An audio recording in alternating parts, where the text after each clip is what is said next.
Hello, what is up, funky people? Laura Funk God here again with my good friend Candace Mercer. Candace is a writer, speaker, and an activist artist who has recently been doing a lot of really controversial work. Okay, good but controversial work in Olympia, Washington. Candace and I had a conversation previously where we talked about the differences between activism of today and activism of the 80s and 90s when she was coming up. So we're going to talk more about that today, as well as we're going to talk about my very funky, very intense, and very healing month-long trip to Europe for detrans awareness stuff. So first of all, welcome, Candace, to be talking again. As we said we were going to talk before I went on my trip and after, but the trip we were actually talking about was when I was going to California for Detrans Awareness Day, which was in March. And then I ended up actually having 2 more trips since then. So now there's been 3 trips. So there's 3 times the amount of funk and the amount of stuff. So we'll see what we can get to today. But I think, first of all, I'd like to just say I just got back from that month-long trip to Europe, 30 days of turf hopping around, as I've coined the new term, which has become very popular and I should trademark it. Turf hopping with 5 different turfs all around Ireland, England, and Scotland. But I originally went to Ireland for GenSpec's groundbreaking conference, which was a 3-day conference about medical ethics. And I spoke on the detransitioner panel discussion, which I felt was really productive. It was moderated by Benjamin Boyce, and it took place on the first day. So it was just packed full the first day. And then each day, all 3 days was just more and more. It was just amazing. The conference. You met everyone, didn't you?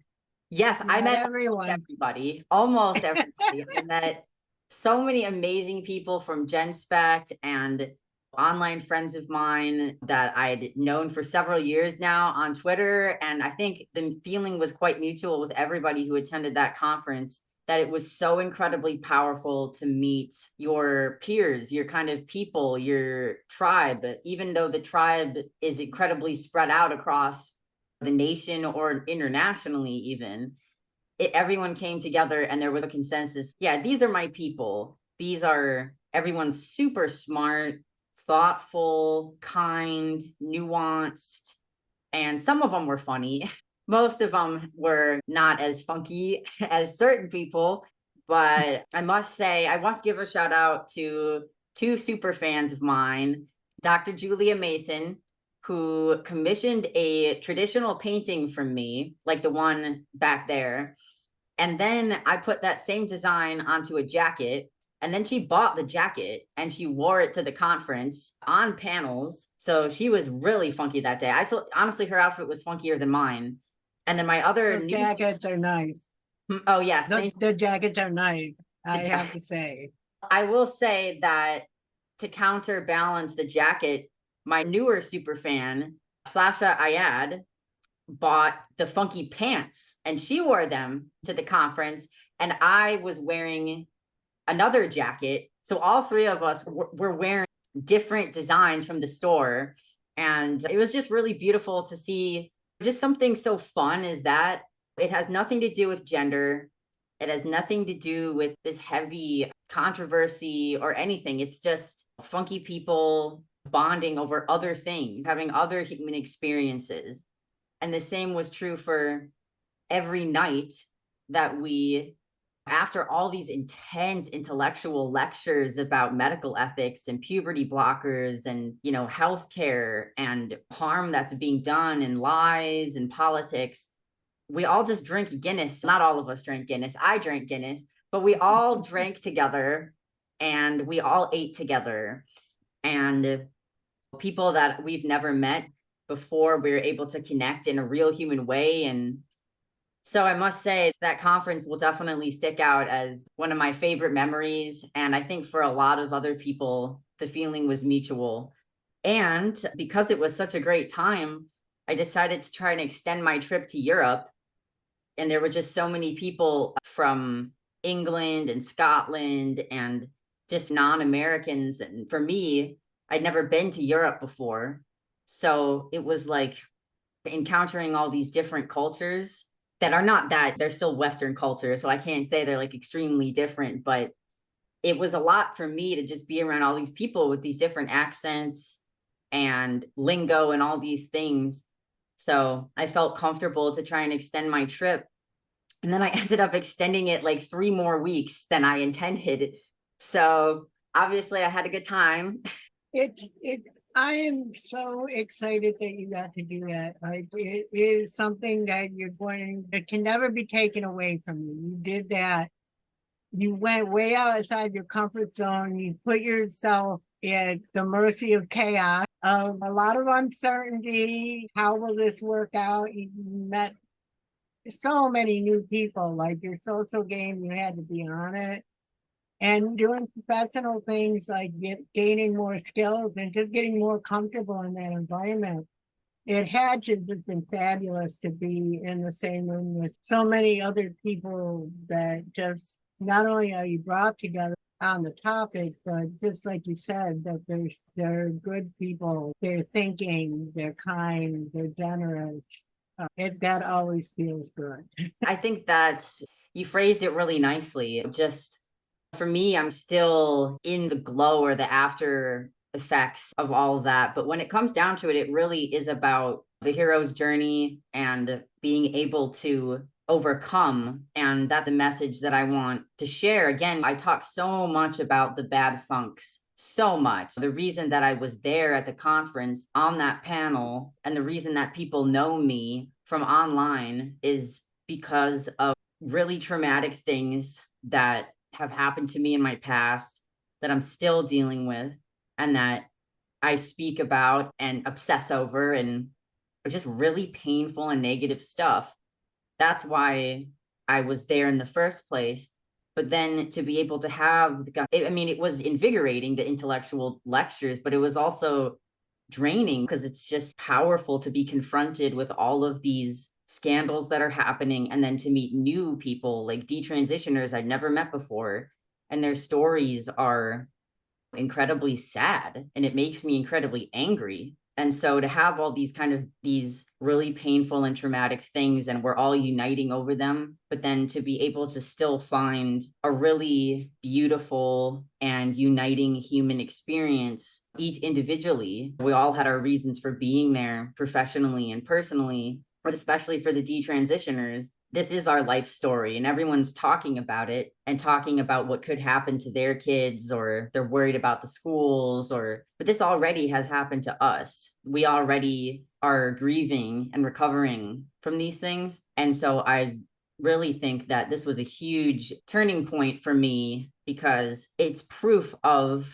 healing, and it's healing in and of itself that I did put myself way out of my comfort zone. A year ago, I was starting to get invitations for interviews for larger platforms or invitations to testify in states. And I was too anxious to do that. I didn't have enough confidence to do that. And in a year's worth of therapy and becoming independent and working and just living an adult life and recovering from trauma, I now a year later feel comfortable on my own to get a same-day rush passport the day before my flight, figure that out, fly to Ireland, and then organize a month-long trip and stay with 5 different people I've never met before and figure all of this out socially, logistically, and physically. It was a leap of faith, Laura. You just took a leap of faith and you bet on yourself and you won. You won. Thank you, Candace. That's really beautiful. Yeah. I'm getting a little misty. I'm really proud of you because I know where you were a year ago. And I know how scary it is to not even in the United States, but another country. And you were just like, okay, I'm going to fall. And people caught you and they took care of you. Yeah. And you're still in the processing mode, but I think things are going to continue to reveal themselves to you about why this was so important and how this is going to be a turning point in your life. And both, you write about how many different levels. There's that healing, the trauma healing, but there's also like the professional growth, which tie together, but they are separate. And of course, the thought of using your trauma professionally. But I think you're doing it in a way that is being respectful of it. And it is in service of that greater goal of stopping this from happening to other people. And I don't know that there's much more noble thing you can do with what you've been given, with what you've had to deal with, other than trying to put it to a use so that other people won't suffer in the same way. What else is there? Yeah. And I think Yes. I really love what you said of letting yourself fall and then having the faith that other people will catch you. I think that's a lot of what healing from complex PTSD is, because complex PTSD is a relational wound. Your trust in yourself and others to protect you or not abandon you or not betray you or not to betray yourself is really severely damaged. And I did have to have a lot of faith in myself that I've been building up over time, but I especially had to have faith in other people, like GenSpect, for example. I have to have faith that they're going to reimburse me for this trip. It's a lot of money, and I have faith that I'll be taken care of when I go to this foreign country, faith that it'll be safe for me to speak out and that it'll be a welcoming environment. And I really couldn't have asked for a more welcoming and safe environment, because it just felt like everyone took me under their wing. And, it was just really amazing to me how these 5 people who had never met me before, and other people volunteered too to have me stay with them. All people I'd never met were just like, oh yeah, Laura, we know her online, but like we know that she's like a Michael Biggs, who spoke at the conference, called me one of our soldiers, like just the soldiers of the movement. They're just like, of course, you want to help support someone like that. And they took a leap of faith on me, because I could have been a very bad house guest. I'll have to see the reports they give me back. Yeah, But we need the turf yelp system. yeah, turf yelp, yes. Laura, how much did she mope around? A fair amount. Honestly, just those 5 different people that they each have their own lives and they live their lives around me and accommodated me, and I became friends with all 5 of those people. I feel I have a nice friendship that I've developed staying with them just for a few days, and them getting to share. 5 friends. Well, listen to yourself. 5 friends. You're just talking about casually, like a year ago.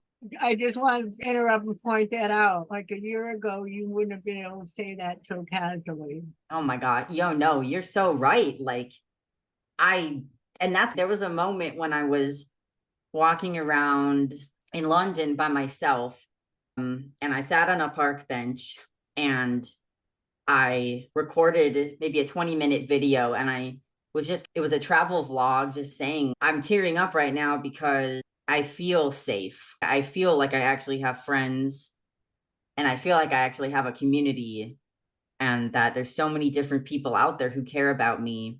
And a year ago, I had a couple people that I could say that about. And the year before, just a very few. The year before, almost none. And for a long time, I really didn't have the support that I have now. And the support just keeps growing. Just the fact that for each of those people, they were happy to have me, and we developed a friendship, and we didn't have to. We could have, and they introduced me to their partners or husbands or other friends of theirs. And I don't even know how many friends I've made on this trip. I feel like I've made 50 friendships, obviously of varying sort of closeness levels, but it's just, you're right. I never could have said that in the past. And although You're rewriting yourself, and you're rewriting your whole interface with the world. Like you're seeing that the world can be a benevolent place. Yeah. It's not always one for sure, but finding these good people, it's incredibly important. And I know when I was younger and I came from an abusive household, very feral, as it were. When I got into college, it was just being around these good people that role modeled goodness for me because I hadn't even seen it in my daily life. It wasn't like all bad or moments of goodness, but it's like, oh, this is what a family that's not abusive is like. Like when my friend group included siblings and people who'd grown up in the same neighborhood together. And I don't know, it's almost like you have to learn it or be exposed to it to even know it exists. And I think another thing I wanted to bring up, so there's two tensions here. One is that leap of faith and people are going to catch you. But I think there's another thing that you're wrestling with. And I've been thinking about this over the past few days, week maybe. But I think, and just like putting it together and just thinking about it in general, the concept of going from a child to an adult, one of the things you have to learn is nobody is going to save you as an adult. Nobody can rescue you, and you can't count on being rescued, and you can't count on love rescuing you or anything else rescuing you or saving you except yourself. And I was thinking more on it and how I think it's a task that you have to almost go and be intentional about. And I didn't learn this for a long time, long time. You know, as a child, there are people that are going to rescue you and hopefully be responsible for you and support you and help you. But as you become an adult, that's going to be less and it becomes your responsibility. And I guess I'm just bringing it up in that it might be just a framing shift for you to think about with your trauma and going forth, like what's going to be healthy for you going forward and what are healthy relationships. And just making that mind shift from being a child to an adult. I don't know. Maybe I'm way off base, but it was just something I was thinking of. No, that's really relevant because in the past, I was struggling and I really needed support and I needed friends. And it's this really hard balance of when you're trying to find yourself and also heal from things that were out of your control. You need help, but the needier you are, the less likely that people will offer you help. So what I see now for myself is that people see me struggling and I'm very open about it, but they also see my process of taking autonomy and doing outside work. I 100% made my Etsy store by myself. I figured that passport thing out by myself. I'm doing things to help myself, to rescue myself. And so when you're doing those things, that's when other people can see, you know what? It is worth my time to invest in you as well, because you're investing in yourself. So I think all these people, what they see in me is someone who is a good investment because I'm trying so hard to rescue myself. And so they're like, and they see the potential in me based on some things I've already done and some things that they can see that I'm likely to do because I am really actively in my own recovery process. That's the difference between the victim mindset and the survivor mindset, is investing in yourself, which also means you do, as an adult, you do have to prove your worth to other people. You do have to prove your lovability to other people. And you can do that by demonstrating it to yourself and how you treat others. So people see me treating myself fairly well and trying to help other people. And that mirrors to them that they should help me and care for me. And I'll tell you too, like the attention that you got on this trip, I'm sure was far more nourishing than pity attention. Yes. Pity attention might be consoling in the moment and get you through tough times, but there's something that's more gratifying from like peer respect attention as opposed to sad me attention. Yeah, that's another really great point. Like at the conference, people that I respected, and remember at this conference, it's mostly older professionals, academics, healthcare professionals, like really people established. And then there's me, this 26-year-old artist. And those people are coming up to me and being like, I really appreciate the work you're doing. I really like your essays, or I really love your art. They're appreciating my work, and it has nothing to do with them pitying me. We're seeing each other as in a not exactly a peer like way, but in a professional sense. And I also approach them as a professional. And that was one of my goals at this conference, was to put myself out there as more than just a trauma survivor who complains on the internet, so to speak, or that negative view of self, imposter syndrome, but to show myself as an adult, as a content creator, a writer, and a speaker who can self-advocate and network with some of these professionals. And because I was viewing myself in that way, even though I have some insecurities, they also viewed me that way. And so it ended up being extremely successful in terms of networking and professional relationships. And I don't think that's to be underestimated in terms of how powerful that is for healing. Like, to not only invest in yourself, find things that you're good at or that you try and practice and have passion over, and then say, you know what, I do believe that this work is good enough. And to share it with others demonstrates a self-trust. And then for that to be reciprocated by others in especially by people, that are so accomplished and intelligent and well respected, that's extremely powerful. Absolutely. And I know for me, I'm hated and I'm loved. I also get some love bombing in proportion, perhaps, with the hate.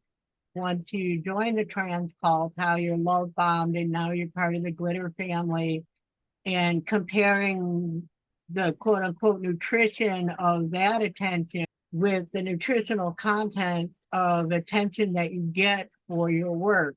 My catchphrase now is join a band, start a band. Instead of doing all these things, start a band, be creative, make a zine, write, publish, do something that's building your skills and that's expressing yourself, that's outside of yourself. You can get stuck ruminating and it's not good. You have to get out in the world and do things. And at no point is investing in yourself going to be a wrong decision. No matter what the investment is, if your physical health, working out or dieting, caring for yourself physically, caring for yourself mentally, caring for yourself professionally, it's stuff that people can never take away from you. You can never lose it. You move cross country, it's coming with you. And I don't know, that's my thing is that for dealing with trauma is art. Art saved me. I feel art saved my life and it got me out. And it has helped me so many points in my life. It's always been there for me. And art might not be your thing. It could be something else. It could be science. Whatever the thing is that you geek out on, go for that. Put your special interest into that instead of just yourself. And I think that will lead to greater satisfaction in life. Apparently, we are, as humans, and this is science, we as humans are happiest. When we are happiest is after we've solved the problem. We are problem-solving creatures. And that's why I think when it gets out of control, that can lead to the rumination because you're just trying to solve problems. But you need to get those wins where there is some clear wins, and your trip was a win. You just racked up win after win after win, and that is going to change your brain eventually. I really like what you said, and I want to add on to it that I think the reason this trip was so nourishing was because, of course, we were all there at the conference to have our own individual work we've done, but it was part of a larger communal problem solving. And I just want to show right now this pamphlet. This is the pamphlet from the Bigger Picture Conference. and I saved it. This showed all the people who were there, and all of these different people's work was included, but all of us were there because of the bigger picture. We were there because we all are trying to fight the lies of the gender ideology. And even though I was there on my vacation, so to speak, I also was there to connect with others and help out. And it did feel like it was part of a greater cause. And so I will say, like, for trauma healing, finding your passion, sharing it, having that mirroring, but also then coming together with other people in a communal way. It could just be a couple people, or either just one other person can be a community.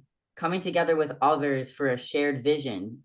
That's why all of these people were willing to host someone they've never even met, because I had established a positive reputation within a huge network, and people within that network advocated for me, because we all are united against a shared sort of, I don't want to say enemy exactly, but we're united with shared goals of the truth, like strong, extremely strong values, truth, actual compassion, protecting the innocence of children, and trying to advocate for better mental health care, protecting Yeah, the I'm family. good. No, that's it. The New Yorker in me.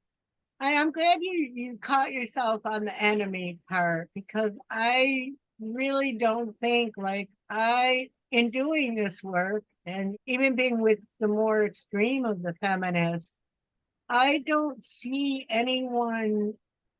If there's an enemy, it might be big pharma or the institutions, but I don't see anyone making trans people or calling them the enemy, even when they're attacking us physically.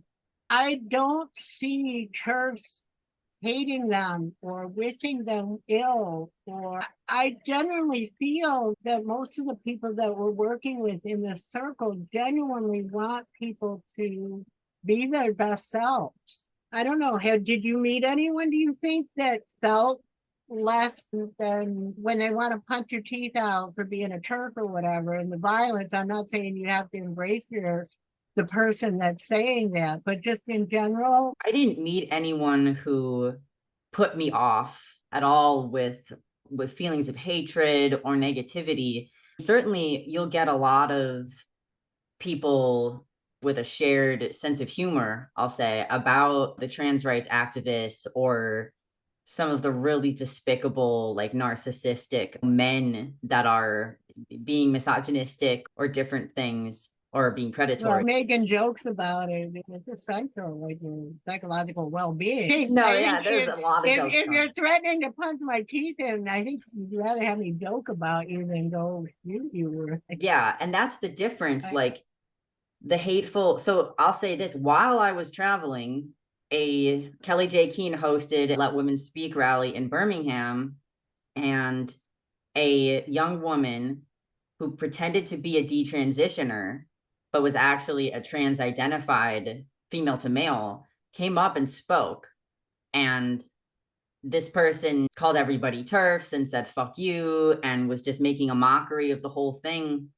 There was no violence, there was no threats, there was nothing. They let her speak, didn't they?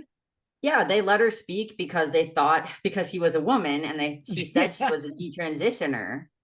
And it made me think, of course, there's jokes about this, and we have a right to be angry about this, but none of the people that I interacted with felt hateful. They were all, a lot of them were moms. They're like making me home cooked meals every night. These people aren't hateful. If anything, they're exasperated.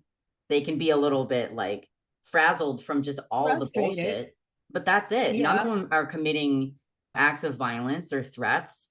We're stickering around town and being like, which it is, that's an aggressive act at this point, but it's a passive aggressive act more, but it's not, it's less confrontational. And really the stickers are not hateful. Again, to put up just a dull human female, here's what I'm doing for Olympia. Yes, and yeah, you got your shirt on. Yes, let me plug Candace's shirt that she sent me. This is the same design here. I love this shirt. So compare that, that's what I'm putting up. And here is what somebody put up about me. I got some, I'm putting portfolios of art together for people, so I thought I'd include a few of those. Oh my gosh. So Candace, do you want to take some time to talk about what you've been doing? Because we've both been doing like very similar things with activism, and there's a lot of parallels. Do you want to talk about your time where you recently gave a speech and the hate that you've gotten following that? Yeah, a little update on what's happening in Washington State and Olympia, Washington. We recently had a very large rally at the Capitol, and for Olympia, it's pretty remarkable.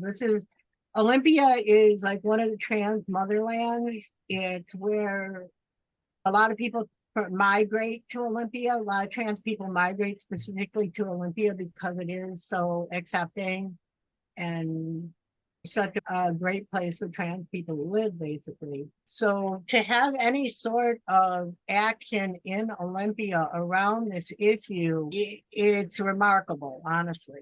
So the Gays Against Groomers, the Conservative Ladies of Washington, and the Moms for Liberty Kitsap division, they got together and produced a rally at the Capitol in response to Bill 5599. And what Bill 5999 does is it's basically making, Washington State a sanctuary state for children wanting to either get abortions or get gender affirming care. So if a child comes to Washington State as young as age 13, and they can run away, basically run away to Washington State.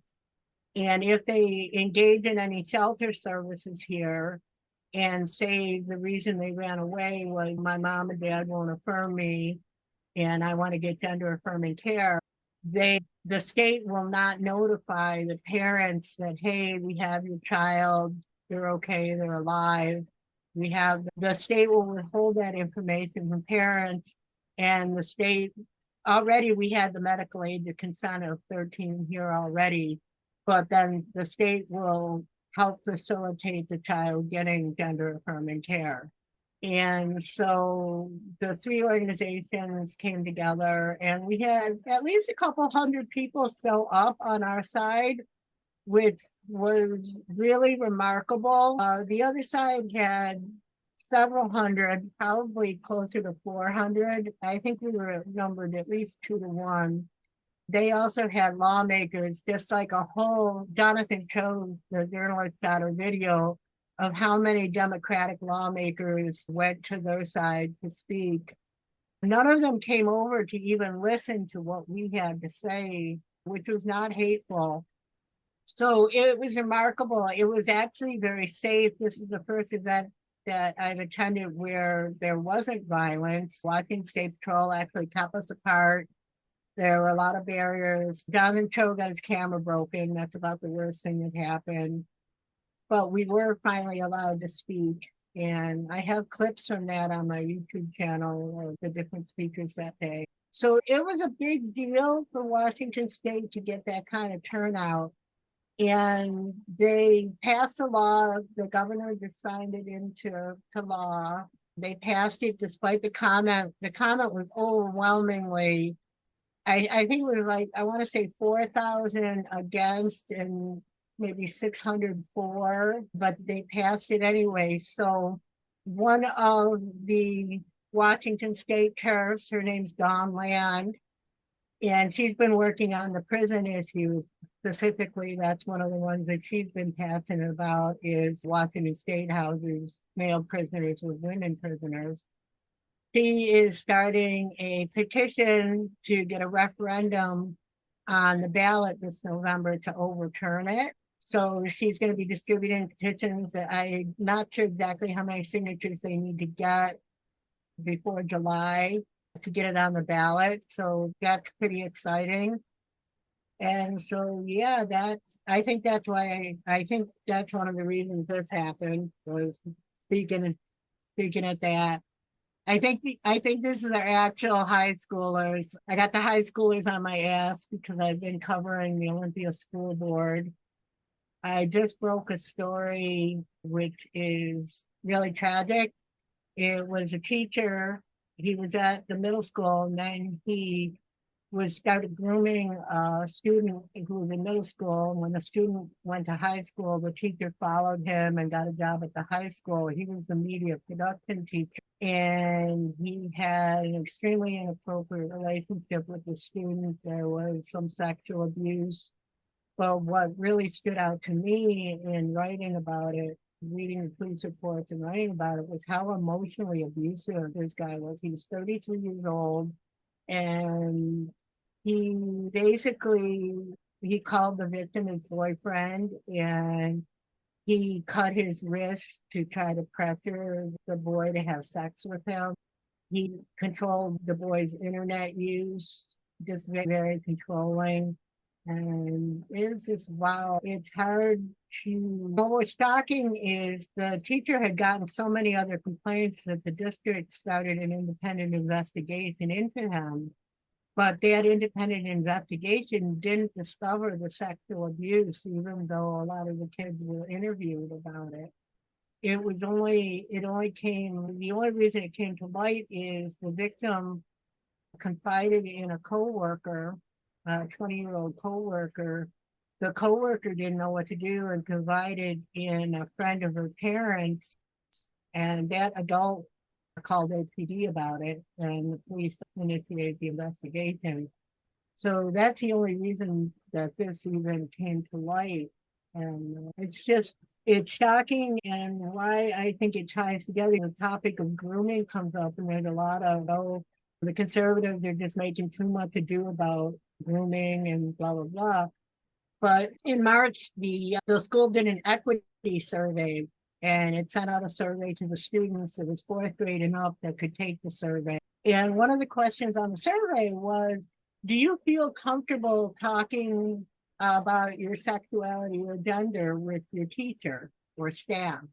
And there's no right answer to that.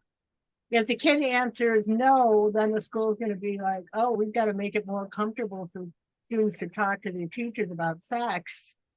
And if the kid answered yes, here we have a case where the boundaries around talking about sex were eroded so much that this kid got abused. And I know that's not every case, but it does happen. And that's when we have Gays Against Groomers. And I'm covering a case that's directly why we don't want to be talking about this in schools. So you've been covering, that's a lot. That's a lot of just the fact that it's the boundary issue. I think it's all very clear to us who comment on these things that it is a boundary.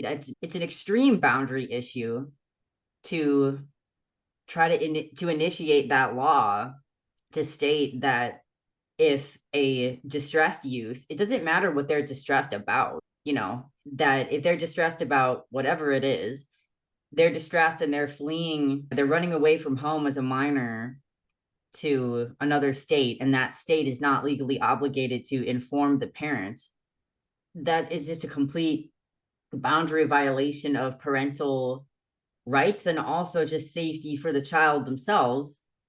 Yeah, and I want to say we have an incredible homeless issue in Washington State. You see my posts about it. Like right now, our homeless youth are so not being served that it's just so immoral to send out any sort of signal that you're going to find safety in Washington State. There's just not the resources, and the kids cannot get housed. They end up in the encampments where a lot of times they will be sexually trafficked. And for young men as well as young women, it's not if you're going to be raped, it's when you rape. I see young girls walking around with baseball bats sticking out of their backpacks for self-protection. Like, it's not a romantic life. It gets romanticized, but you do not want more kids running away to Washington State thinking that it's somehow going to be a solution to their problem. And especially with one thing that was interesting is one of the conservative lawmakers, Jim Walsh, pastor of the Planned Parenthood person who was testifying, like, how do you define abuse? So the kids run away claiming abuse. We know that if you don't blindly affirm, that's considered abuse, and you're a toxic parent if you don't immediately agree. So In some you also states, I have, should say, because there's other states that are now saying it is abuse to affirm and to put them on puberty blockers, etc. So I just want to emphasize that because, yeah, it's still a myth that certain things are safe, or it might be more popular consensus in very leftist areas that it's considered abuse. But in many other states and other countries are saying, oh, okay, wait a second, this isn't what we thought. And this actually could be abusive to do these things instead. yeah, and I think some of the conservative states are getting a little too harsh for my taste. That being said, there has to be that counterweight, and I'm inclined when it comes to this to being more harsh than less harsh, because we see where the permissiveness has gotten us. And it's just inexplicable to me that we're in this, that we even have to have this debate. It's inexplicable that as a society decided this is okay, but it's still hard, surreal. It just feels surreal to a 60-year-old. And in our last show, we talked about this too, the difference of gender in my generation, where we just broke it and we had very feminine males and very masculine women, and we played with fashion, and if there was there was transgender and transsexual, if it was like real, quote unquote, at the level that it's being presented as real now, we would have been affected. And you just don't see women of my generation, both at the time and currently, like the men of this age, the men in their 50s, they're all transitioning, but you don't really see many women doing it. And trust me, if it was something that that would have been a part of our expression, I don't think we would have had boundaries about doing, but it just wasn't societally acceptable. It wasn't, it wasn't an option. And so we played with gender and we had fun with gender. And I posted the pictures of me in my suits. And sometimes I'd walk down the street. I don't want to use the word and get a strike, but sometimes I would be called the lesbian slur. And then in the same hour, be called the gay male slur, being catcalled, yelled at the street. So I know what I'm talking about here, but it never, ever crossed my mind that I might be a man, or that I should get a mastectomy, or it was as illogical as weed stores are, that I can order my weed online and go get it. But here we are. I will defend the weed stores as progress. I will excoriate the transition, maybe excoriate is not the precise word. I will question the transition narrative, because I think it's just really hard for me to understand is how we can be so regressive. I was having a debate with my gaming buddy, and I was telling him about how does a parent determine if the child's trans, and that they play with boys' toys or girls' toys or whatever, right? And he didn't believe me. So I Googled, how do I know if my child is trans?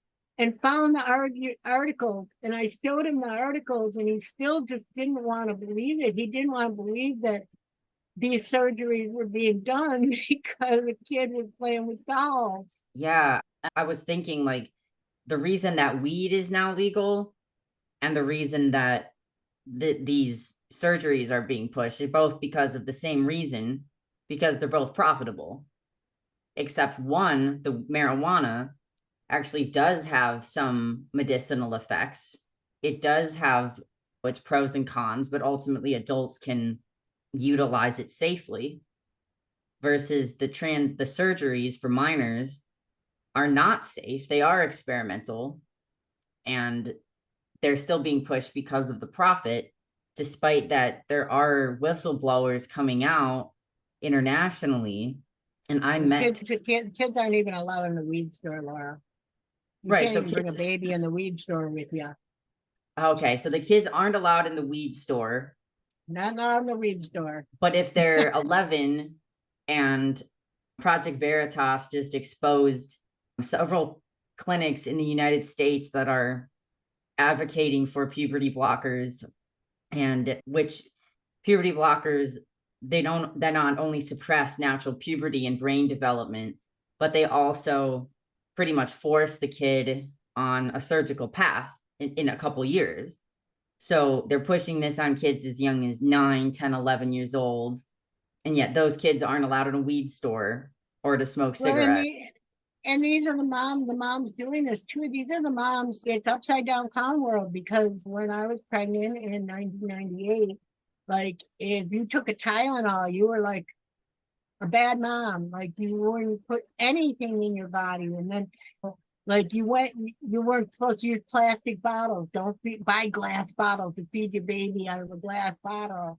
Organic foods only. You must only feed the child organic foods. And then these same moms that's how like mom culture was, are now, yeah, puberty blockers, it just doesn't even make sense. Mm. So absurd. And I think that's like for the younger people growing up under the under gender ideology, they don't know anything different. They don't know that it doesn't have to be this way, and that it's just not, it's not a satisfying path. And the no child was born in the wrong body, I think it's such a powerful slogan. When I ended my speech with to all the young people across the way from me, you are perfect as you are. You don't need the synthetic sexual identity. You're perfect. Find your perfection. I know it doesn't feel like everybody's putting up their photographs of themselves at 19, and I finally succumbed today and I put them up. And I'm looking at myself, I'm like, oh my God, look how gorgeous you were. You're beautiful. And I did not feel beautiful then. I didn't. I felt hideous. So I made a joke about my hideous self. And I think I said in the direct message to you, sometimes you just can't trust your own perceptions. You can't trust yourself. And I had no idea, because of how I was raised and the messages I was told. I was told that if I was fat, I would never find a husband if I was fat. And that was my mom told me that. And as a young girl, I probably started dieting 11, 12, just so super conscious about my weight and the message that I was ugly because I was fat. And I wasn't even that fat, really. But I understand that not feeling comfortable with your body, not accepting your body. I thoroughly understand that feeling. And I understand, I guess, looking for solutions to that feeling. But I can't accept that these are the solutions. These are big solutions. Yeah. I mean, and that's not a hate. It's not a hate at all. No, it's not. And I met a young detransitioner that actually went through the Dutch protocol. There's small studies and models that have come out, have now been popularized in the West, that came from this Dutch research. It's supposed to be the gold standard. And I met a detransitioner who went through this exact protocols with those clinicians. And she exposed that it wasn't scientific at all. It wasn't thorough at all. Her puberty was suppressed to the point where she didn't even have a sex drive. And she really wasn't certain about her feelings towards women or men. And when she went off of the drugs, then she suddenly started developing sexual and romantic feelings for the first time in her life. That's not a form of healthcare. Puberty is not a disease. It's a transitional time, and transitions are painful as changes are happening. But it's necessary to become an adult and to live in an adult body and brain. And basically the whole conference was just like the conversation we're having now, just 3 long days of being like, how is this happening? And just looking at debunking the Dutch research completely and these other low quality studies, and just seeing we're in this mess. And I've been getting a lot more followers lately, and more hate lately as well. And that's maybe one thing we should talk about. Obviously, that poster that you showed that was put up about you, to me, that's so surreal. And because the more love that we get, the more positive feedback we get and mirroring we get for the quality work we do, the more hate we also receive. I've been getting so many hateful messages in the past few weeks, being called a Nazi. They really try to get personal with you too. They really try to design the messages to get at your most vulnerable position, what they perceive as your most vulnerable thing. Like it's hard to understand where that comes from. Like, even if you don't agree with someone, it's like, why going out of your way to hurt you? I hate the ones where they try to pretend in the first part of the message, they try to pretend that they actually care. And so they'll be like, I'm sorry that you had a negative experience, but, and then they'll just completely gaslight you and project all these things onto you. They'll just be like, but now that you've become a conservative bigot and now you hate trans people, you're ruining trans people's lives. I got a message that said, I got a direct message. Powerful. Do you Very think this powerful? This one's powerful. I think that this person DM'd me and said, trans kids cut themselves because of people like you.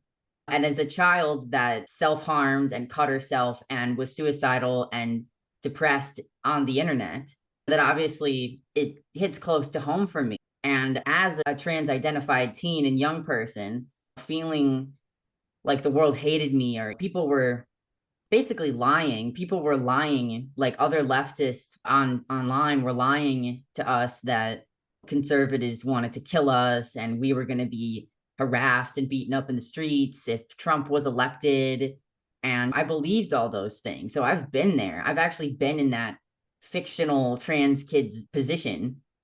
And now I was an old person and I believed a lot of stuff around Trump. And my most cringeworthy thing is I convened a support group after the election, a peer support group to deal with the election. No men, no cishet men allowed. Safety first. So it's easy to believe those things. They're not true. No, they're not true. And that's why now when I get those types of messages, I do feel like I have a very strong position calling these things out because I was there. I believe those things. I said those things. I repeated the same propaganda that trans women are women and trans women are being killed at an extremely high rate, and all of these same lies. I was that person. I believe those things. And I know how mentally ill I was when I believed them, how few adult role models I had, how much meaning I had in my life, and how mature I was at the time, which was update, not very mature at the time. Now I know all the work I've done to learn, how to think more critically, examining the research, listening to many different voices on the left and right, and forming my own conclusions. And now I see that's complete gaslighting. And to me, it's just, these people are not very intelligent when they're gaslighting a detransitioner, because they're repeating lies to me that I myself have debunked from personal experience and from observing the experience of dozens of my friends, as well as research. If you're gonna try to gaslight anyone, a detransitioner is not a good person to try and gaslight, because we've been there. We know these things better than you have. Yeah, and for me, it was starting to hang out with conservatives too, and just seeing how different conservatives are in real life compared with how they were presented to me my whole life. Granted, old school conservatives in the 80s were a lot hardcore. They are not the same conservatives as in 2023. I don't think I would still be finding common cause with a lot of conservatives in 1980. But they've changed. On the day we had Brandon Stock, the gay man from Walk Away. He got a standing ovation at the Lincoln Day dinner here. Standing ovation for a gay hairdresser. It's the conservatives now are way, way different. And I don't know, I don't know what their goal is with the hate other than just like their own emotional dysregulation, that Yeah. they cannot regulate their emotions, that they have to lash out the way they do. I think when you go against the narrative, you are threatening, you are dangerous. And I think the detransitioners are absolutely the most dangerous thing to happen to gender ideology. But they're not going to shut you up. No. They're like, for me, like the more they come at me, the more I used it just to get stronger. Like I get more emotionally resilient the more I'm hated. Megan Kelly says it like, "Oh, what are you going to hate me more?" Eh, I'm already hated. What's a little more? She has a boy. Megan Kelly is turfing out lately. Yeah. She is the turf awakening with Megan Kelly. It's a pleasure to see. Like she was flirting on the edges, but now she is like full on exploring. And Bill Maher is turfing it up, Yes. and I think he's highly influential amongst the libs of my generation. I'm hoping like the people that canceled me for saying the same thing Bill Maher was saying 3 years ago, I'm sure I won't have the satisfaction of ever saying, "Oh, hey, maybe Candy." I've never had anyone who canceled me come back to me and say, "Hey, you were right." I have wondered what I would do, and I'd like to think I would have grades. I think it would be situational on who it was because there were different levels of them. And I'm not expecting it. I don't want to make it sound like any sort of like revenge fantasy or anything, but I just find it curious that none of them have self selected back into my life. I did cancel one person myself that I feel I would put in the cancel column. I did reach out to that person and apologize. I'm not Mm. sure things will ever be the same, but it was a long-term punk friend of mine. When we're at least Facebook friends again, and we'll be entering on that. So I did with one case. I felt that was important for my own conscience. But yeah, just going back to the hate, like I think it's always how people react to me is way more a reflection of them and their values than it is about me. And I mean that both with the hate and the love bombing to some extent. Yeah. And so I put both of those in the same sort of space. And it is that when I get a compliment from a peer or something professional like that, like when I have law enforcement compliment me, that always makes me really happy. I'm bootlicking the police. Yeah, you are. Oh, Yeah, bootlicking the police, or maybe one of the politicians or the other journalists. That's, I guess, my nutritious compliments. so what do you think is the difference between the love bombing? Because, right, if they're in the same category, like there's sort of two things that are true at once. People mostly are treating us because of the way they are, because of their own experiences or mood regulations. But at the same time, people also mirror back to us who we are. So what do you think is the line there? How can you tell when someone, is being genuine to you because they truly see value in you, or you're bringing value or being a good person, versus they're just projecting goodness onto you? I think, and this is in our notes for the thing, is a lot of times the people we look up to as role models are people that we want to emulate, that are ideals. They're bigger than ourselves, but they are a reflection of our deeper values and who we want to be. So I think sometimes when they see the good in you, it's genuine. I think the love and the hate, like the emotion in the person, is both genuine. But I guess I felt this a little more like when I was running for office, is that people wanted to believe almost. And I'm not sure. And this is where I just might be off, and my calibration might be off, is I didn't always necessarily felt like I had done enough to earn that love yet. That I don't know, it's very subtle, and I'm really thinking out loud about it. And I think it's something I would, when we have another conversation someday, talking about parasocial relationships in general and going both ways, both as the fan and the person, both the good and bad of having role models and heroes and obsessions or the fan space. And then as we are becoming public figures, then the good and bad of being an object of that. And I guess some of what I'm informing and making extrapolations about being a public figure is how I felt about other public figures myself. And I don't know, there's not really a playbook for becoming a public figure. No. And it's been very disorienting as someone who it's never really been a goal. It's disorienting. And I got a little different than yours in that your mind is very hyper local, in that I've got the internet thing going, but I get recognized in my community, and for my safety, like if I'm going to publicly speak, I have to have a bodyguard. Like when I went and spoke at the Capitol, I had my own bodyguard that he was assigned to me. Not a Proud Boy, by the way, for those who are listening. He's my friend, big giant guy, 6'4" something, this big guy, he has good emotional control, and he just makes sure that I'm safe. And that's what I need to have with me if I'm going to go speak in Olympia. And that's just, again, surreal.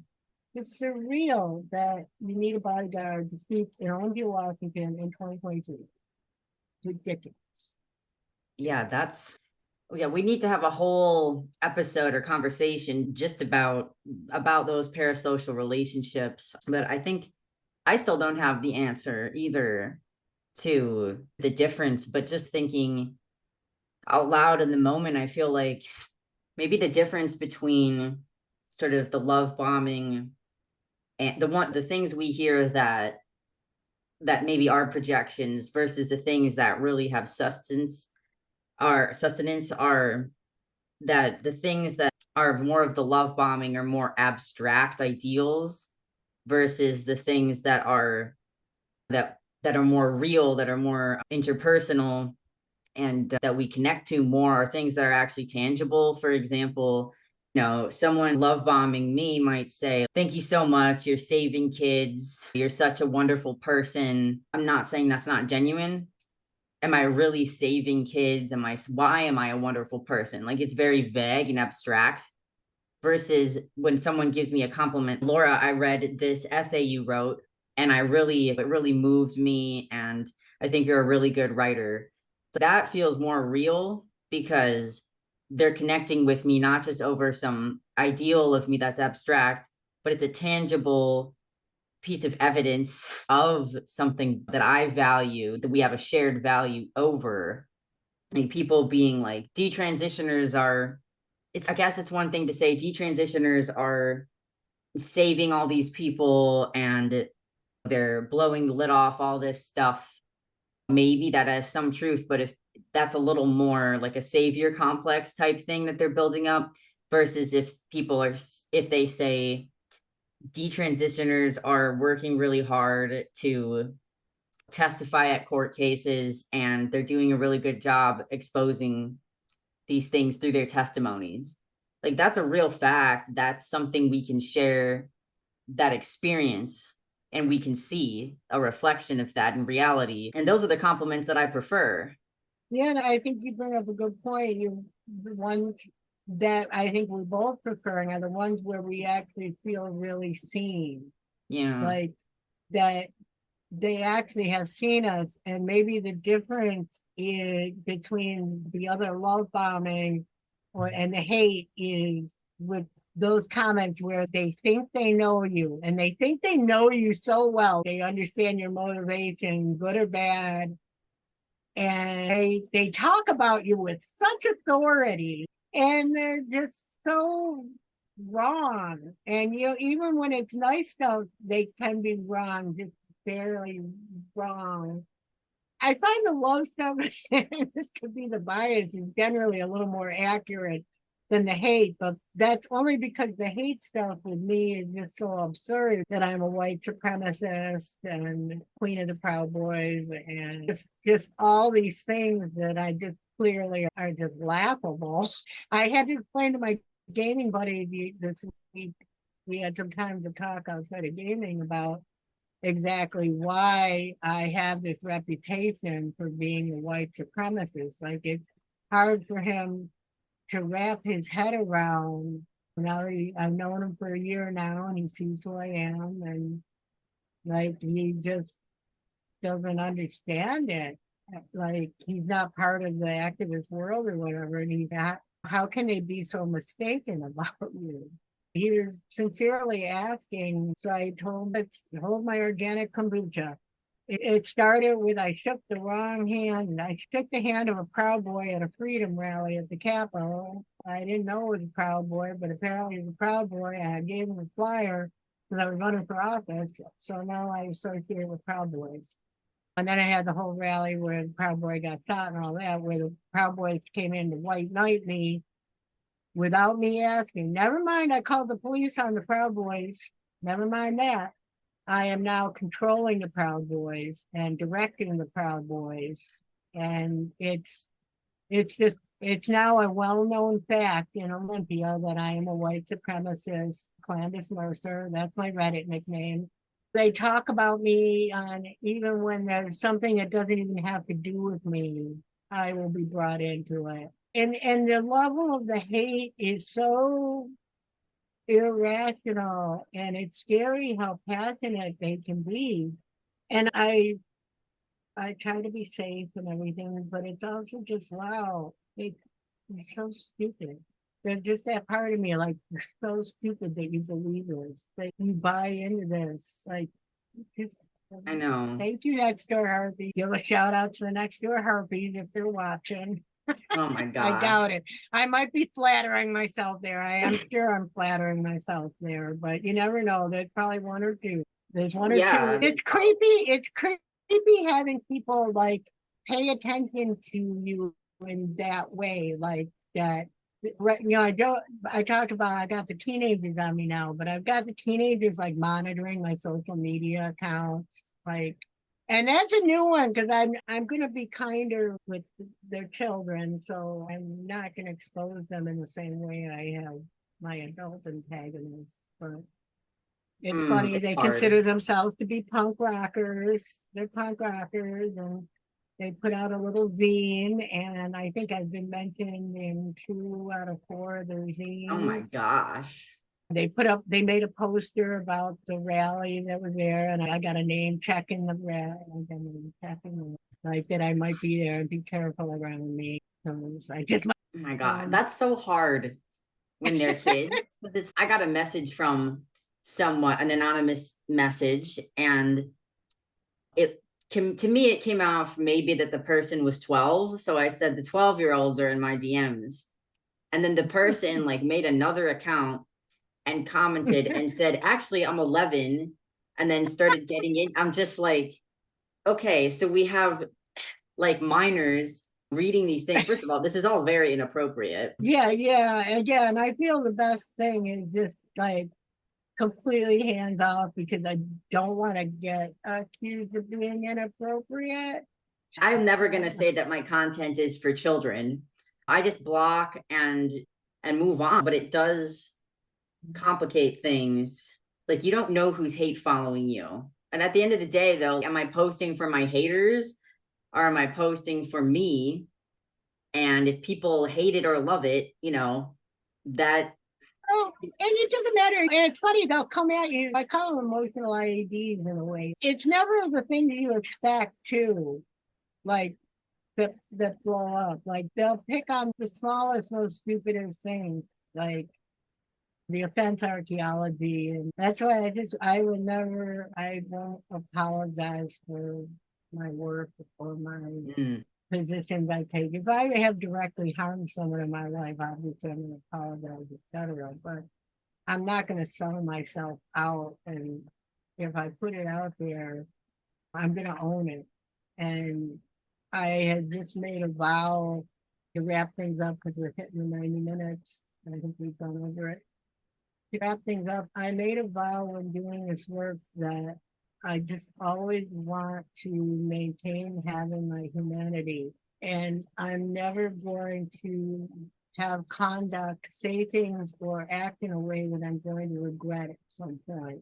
So I've been what I call radically decent and just tried to maintain as much emotional regulation and good humor in the face of the hate.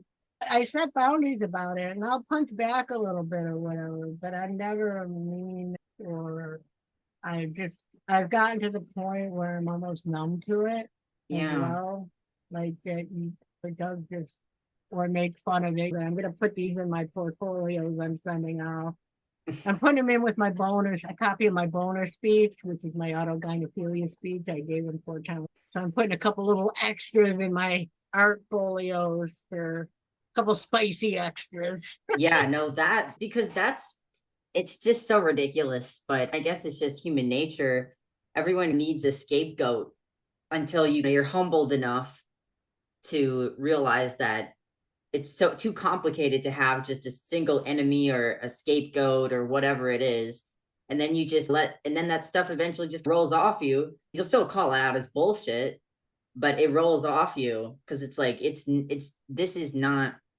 are not my values. And I honestly, most of the time, I don't even feel aggression towards these people. What I'll do now is just I'll block them, but I'll retweet the thing they send and say, this is another example of gaslighting, because I think that other people who maybe haven't dealt with the volume of hate that we have might actually really start to be affected by these types of messages.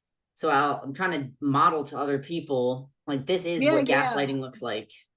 Deconstructing the techniques too. Okay, now they are calling me these names to try as a thought-stopping technique to get me to shut up, and this is not going to work. Exactly. It's using it as almost a tutorial to help other people recognize so that it won't work on them. Because a lot of these techniques, they're like magic spells, and they worked for a while because people let them. But if you're not afraid of being called racist, they can call you racist all day. It's not going to matter. And it's like they need to have a villain. There has to be some sort of villain, and maybe that is a primal human need to have that villain. We don't really have many villains in South Puget Sound. They have made me into this villain. It's like they have constructed this persona, Candace Mercer, that doesn't really exist, but obviously fulfills some sort of function for them. And I can't presume exactly to know what that is for each individual, but enough of them have decided that, and it is what it is. I'm never not going to be Candace Mercer and Olympia anymore, and I'm gonna to just accept that, and it is what it is. I'm just not going to let it affect me, and psychologically, it's not going to. Okay, you might turn people against me or poison the well or limit my movement at some point, but ultimately it's not going to hurt me. It's simply not. And I think you just have to, and maybe, that resilience, just spitballing here, maybe that resilience in dealing with these haters could be helpful for yourself too, in dealing with the more personal forms, like your Sam, that here you are dealing with this level of hate and like rejection, and you are dealing with it successfully. You're having a good attitude about it. I don't know, just a thought that maybe that could go. Question mark, the benefits of being hated. I do think it builds emotionally resilience. And I do think, at least for myself, like it really would take a lot to get at me a lot. I agree. I think it does build emotional resilience. And I also think, in closing, it builds emotional resilience to face what you're afraid of. If you're you give them the power that you're afraid to be called a bigot. If you confront that over and over again, you desensitize yourself to it, as well as you can build resilience by, finding community with other people that the same thing is happening to. And I think that's why, again, like in this sort of, it's not just one community as in the cult where everyone has to say and do the exact same thing. It's like a very broad network.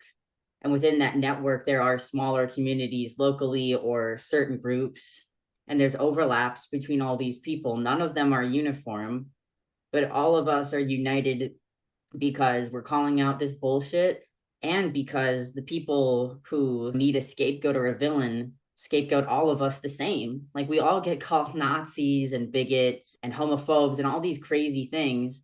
And so we understand how to build resilience to that through each other. And I just wanted to. We are the cool new counterculture. Right now, we are the counterculture. We are living outside of society. And as a punk rocker, that's a value for me. I don't intentionally want to live outside of society, but I'm okay being in that place. And that's always been where the cool people have been. Counterculture. Yeah. I just wanted to show. So just to wrap this up, I know there's so much that we'll talk about in the future, but yeah, when I left Ireland to go, I wanted to get a memento, and I found this coaster, and it's very sentimental. So it's a nice Celtic design with the colors, and then it says love, loyalty, and friendship. And I was just like, that's how I felt at this conference, just this ring of unity. And there is a name for this ring, but I don't remember it. But this is like a Celtic symbol. And I'm just like, this is really what it's about: love, loyalty, and friendship. These values and existential values, and then uniting over them. So the conference, I'm definitely not going to forget it. And other people aren't going to forget it. And it is a piece of history. And I felt really proud of myself to be at this historical event, and my name is there, and my face is there, my speeches are there, and other people are going to remember me. And I'm really proud because these things align with my values of truth. So you're being a light in the darkness. And I say that I'm getting a little misty. You are being a light in the darkness. Abstractly or tangibly? Given your propensity for color, I would dare say both. Yes, that's true. I did have to offset the kind of gray tones with some colorful necklace, but so we'll have the links in the description to Candace's store. She sells shirts like these, sticker packs, prints, many other items. And so if you want to support her work, you should definitely check out her store. And she also has some sticker packs that are available to be given away as well. If people want to do some activism locally, she does have a ton of really awesome stickers that she's willing to give away. Yep. Reach out to me via Twitter or however you reach out to me, and I will send you stickers for you to sticker things with. And of course, if you guys are interested in my store, you can go to Funk God on Etsy. I have tons of crazy stuff. I'm going to be working, as of right now, I'm going to be working on some baby clothes, because there's not enough like funky baby stuff. So I've had some requests for that. Otherwise, if you guys want to support my work, the links will be in the description for our Twitters and all that good stuff. Candace, this is a really good conversation. It was great to catch up with you. Obviously, I have a lot of thoughts and stuff I'm processing from all this trip, and I'm sure I'll continue to be processing it. But you're the first person I've talked to back in my not real life, that was my real life, but back in my sort of normie space. So I appreciate that. And did someone say Norm Macdonald? Yes, Norm Rat Donald. I'm the rats. I must say, yes. Besides the rats, you're the first, and my parents. I did talk to them, but it's just good to have someone that I can decompress with. So we'll talk again in the future, definitely. And until then, stay funky, everybody. And as always, don't forget to boogie.